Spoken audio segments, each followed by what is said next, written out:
Welcome back to the Graham Stephan Show. So I have a feeling that most of us have seen the show Even Stevens on the Disney Channel with Shia LaBeouf. It was a massive success. And, as a kid, you don't really think about what happens to these people when they grow up. Do they make a lot of money? Are they set for life? Are they wealthy?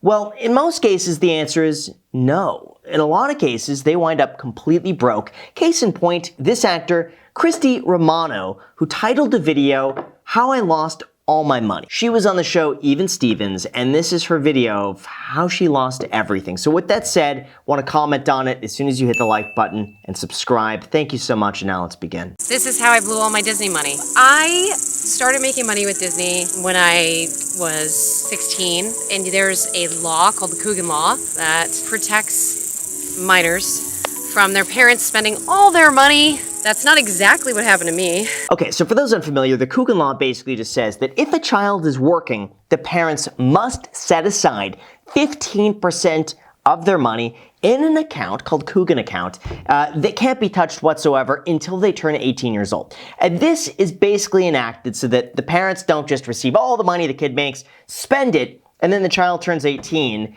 and then has no more money left. Because believe it or not, that was a common practice where parents would just siphon off the money from the child would support the entire family, and then they have nothing left. So at least 15% goes into the child's name that no matter what, it's there for the time they turn 18. 15% in hindsight is really not that much money. When you think just $15 for every $100 they make gets saved. Pretty low. Now, the thinking behind this is that maybe one of the parents has to stop working to support the child. They have to do a lot of travel. There's a lot of overhead expenses that are associated with acting. It could be acting lessons, food, hotels, flights, audition expenses. There's a lot that goes into it. So the thinking is that, okay, at least 15% of that goes into the account. Nobody touches it. And then when they're 18, they should have a lot of money. Or you would hope. In case you didn't know, residuals reduce by 10% for a 10-course cycle. So assuming my shows were in syndication, and we do that after 65 episodes, and Kim Possible, Even Stevens, they were in syndication. So I got residuals for a long time. Yeah, actually, when you Google her name on IMDb, she's got quite the resume. She's also the voice on Kim Possible. So she had a lot going for her.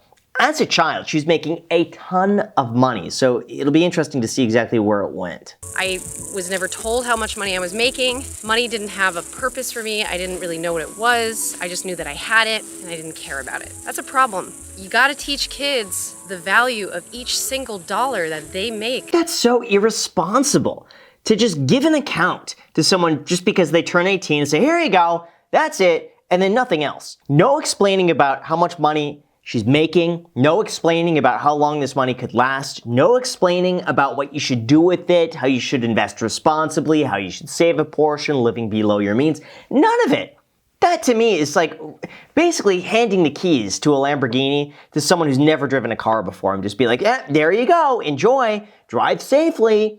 Come on. I started to understand that I had a certain amount of money, and that made me feel super confident. So I would go to the stores, I would buy really big ticket items from like Ralph Lauren. So much so that I actually had a friend who worked there and was my personal shopper.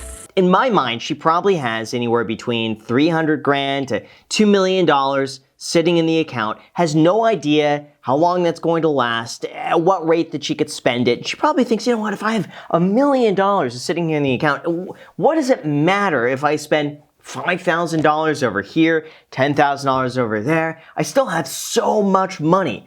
It becomes very incomprehensible in terms of how long that's going to last and just how quickly it could be gone if you don't manage it correctly. I felt really dumb for not knowing about my money, and I never really made peace with that. Even to this day, there's nothing that I can really do about the fact that money came and went. So for example, the biggest regret I have is that a psychic came into my life and managed to get a bunch of money for me. Oh my gosh, she got swindled. She got swindled. Let me guess. The psychic was like, oh yeah, I'm prophesizing a future where you give me $100,000 and I make this investment and you'll get paid 3 times more. To me, that just seems like that person was preying on someone who's vulnerable at the time, who's naive about money, took advantage of the situation. That's terrible. I had a '72 Corvette that my uncle from Ohio didn't want, and so he offloaded it to me. I would have anybody that was dating me at the time, please drive my car. Please just drive it so that we can have fun together. That's so sad. Oh my gosh, it sounds like the uncle was kind of in on this too. Just wanted to sell her the car because he knew he could get top dollar. Just say, hey, you buy my Corvette, I'll give you a good deal on it, even though the good deal is like $5,000 over asking. For the fact that she never drove the car tells me that she just bought it because he was looking to sell it. She thought, all right, that's fair. Buy the car, make him happy, and I get the car. But he's probably selling because the car had a lot of problems. I bought, being the operative word, when you should really just lease a G-Wagon, Mercedes, every month payment, really bad on gas. It was kind of funny in hindsight. That car would have probably gone up in value temporarily because the G-Wagon values have gone through the roof during COVID. Everyone is buying the G-Wagons. So, in hindsight, had she just held the G-Wagon sold in 2021, maybe make most of the money back. In that case, buying G-Wagons is usually better than leasing, okay? Even today, if you say I want to buy or lease a G-Wagon, what should I do, Graham? I tell you to buy a used G-Wagon that's like 15 years old, 10 years old. That's got all of its maintenance, service history, all that sort of stuff, because they tend to keep their value really, really, really well, especially if you can negotiate. Tends to be a lot better than leasing a G-Wagon. Leasing G-Wagons is extremely expensive. When I was 21, I had a record deal, I had a book deal. And in that year, I made just about $1 million. And in that same year, I spent it. I pretty much had like a loss. And I know that sometimes that's like a good thing to report, but it's really not. Yeah, here's the thing too. She's living in California. You're making $1 million a year. Half of it goes to taxes. She's going to be in about a 40% federal tax bracket, and then another 10, 13% to the state of California. That's 50%. That's before, by the way, she pays any legal fees, let's just say agent fees, and maybe her $1 million is net. Assuming $1 million to her, she's walking away with $500,000 after tax. $500,000. Listen, from $1 million, that's a substantial difference. Substantial difference in lifestyle for $500,000 versus $1 million a year in California. You aren't told that the work is going to slow down. In fact, I was told the opposite. Oh, don't worry, because the residuals come, or don't worry, because you're going to keep making money. And it's interesting. It bred a sort of contempt in me. It was a tremendous amount of pressure. And I think I self-destructed. Yeah, I think it's never a good idea, especially to tell a child, oh yeah, this will continue.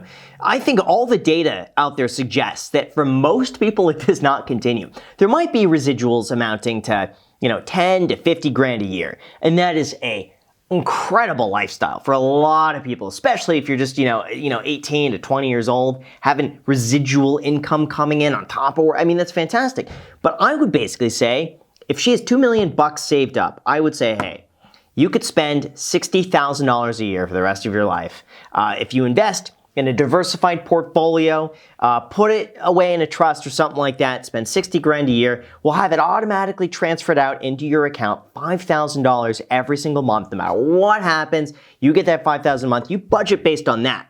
Then anything extra that you make goes into the trust, and then we invest it. And then all of a sudden, that's going to grow, and then every year we could reevaluate if you need to spend more money. Does it go from $5,000 to $6,000 a month? Maybe it goes from $5,000 to $5,500 a month, depending on how the investments are doing. So that's how I would approach it. And then that way, no matter what happens to her career, she's always getting that baseline $5,000 a month. There was a specific movie I actually did that I'm not proud of. And now I've got, 2 daughters. I love them dearly, and I would never, ever want them to go through what I went through. Basically, I did a nude scene. I had never thought in a million years that I would ever do something like this. Yikes, that's tough, especially if she needs the money. She has nothing to fall back on. She's got 2 kids. And the director says, okay, we have a nude scene in here. We're paying you X amount. She can't afford to say no to that necessarily, unless she has a whole bunch of different options out there. And it really depends on the context, I think, of the scene. But, if that goes against her values and she did that because she felt pressure to bring in a certain level of income because she had spent it, that's never a good situation to be in. And I think over time, the value of money and the influence it had over me, it just got more and more complicated. And it shouldn't be complicated. Money should be very, very simple. And I'm learning that now with time. Now, a lot of it is really just a simple math problem. How much in, how much out? How much do you have invested and in what? Usually, if you want your money to last, all you gotta do, 3% of that could be spent each and every year without running out in a long retirement. That's about it. So you have 100 grand invested. That means you could spend $3,000 a year in perpetuity for as long as you want to. Maybe 4%, so 4 grand. If you have $1 million, that's $30,000 to $40,000 a year. $5 million, you do the math on that. So it scales upwards, and all you gotta do, just invest in a diversified portfolio long-term consistently without panic selling. That's about it. As long as you're diversified, every study has shown that over a 20-year period, you make money. Now, listen, maybe something could happen here and that's no longer true. But if we look at past performance, so far, everything points in that direction. You know, it's so funny. The other day I got a ping. It was my celebrity net worth. And you can Google a celebrity's net worth, or if you Google their name, it's like one of the first things that pops up. It's crazy because it said I was worth $3 million. I am not a millionaire in any way, shape, or form. That's crazy to me. I mean, so it sounds like she probably blew $2 million, $3 million, give or take. It goes, you know, if you don't know how to manage it, look at Mike Tyson. I mean, it's possible for people to spend an exorbitant amount of money and have no idea where it goes. That's why so many athletes go broke, because you basically give someone who's untrained in finances millions of dollars at a young age without any training whatsoever, without any education, and just say, hey, here's a $20 million contract. There you go, enjoy. What are you going to do? If everyone else is blowing their money, you're going to fit in with that, you're going to blow the money too. Build small and make sure that you're doing things that are smart, that can make you money, not break you. That is very, very good advice, I think. And enjoy the things that are not expensive, like this walk, this beautiful, beautiful walk. Honestly, some of the funnest stuff is free stuff. Like, go to the gym, go take a walk outside, listen to good music. You know, have a 20-cent iced coffee. That's pretty cheap. There's so much stuff that you could do that costs you absolutely nothing. Like, the most fun I had in a last few months, honestly, painting the garage. I spent 3 days painting the garage black. Like all the black you see here, painting a whole room black. I loved it. It was so much fun. I just listened to podcasts the entire time, zoned out, had a great time. Good workout. Being productive like that. I love that. Never let your expectation get higher than your gratitude. I really do like that mantra. I try to think of that often. And go out and enjoy the day. It's free.